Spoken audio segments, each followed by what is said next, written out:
Welcome back to what we call Pastor Talks here at the Christian Church of Loudoun County. Now, I do this weekly because I believe the Word encourages us and it gives us a way through. This month we've been devoted to the Word, and we've been learning about how the Word can provide for us a guiding light to get us through difficult seasons in life. This morning I want to talk about something that I think all of us recognize, and that is that there are different names or attributes that we use to describe God. And this morning, I want to ask a question. I want to ask the question, what do you need to hand over to God? We're going to be reading together in Genesis chapter 22. And not long ago, we looked at this together. The story of Abraham is a man of faith.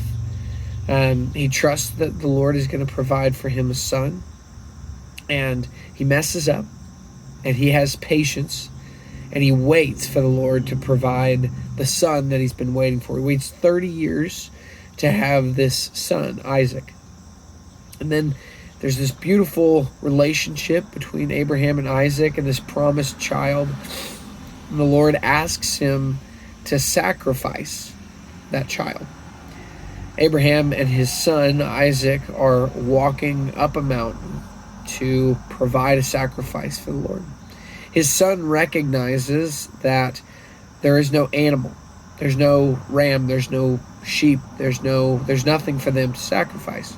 And so he says, Dad, what are we going to sacrifice to the Lord? And he says that the Lord will provide a lamb. He gets up to the top of the mountain and he lays his son down on the altar to be sacrificed. And an angel of the Lord stops him. And then we see this moment in verse 13 of chapter 22.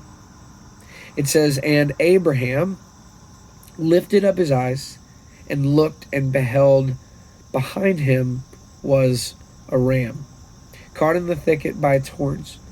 Abraham went, took the ram, and offered it as a burnt offering instead of his son. So Abraham called that place, the Lord will provide.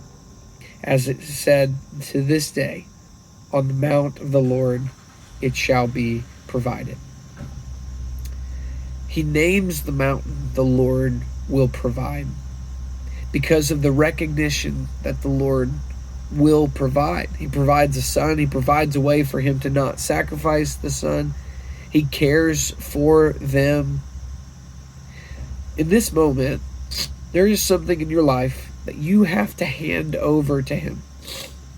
The Lord all the time is speaking to us in ways that challenge us in the way that we see things around us.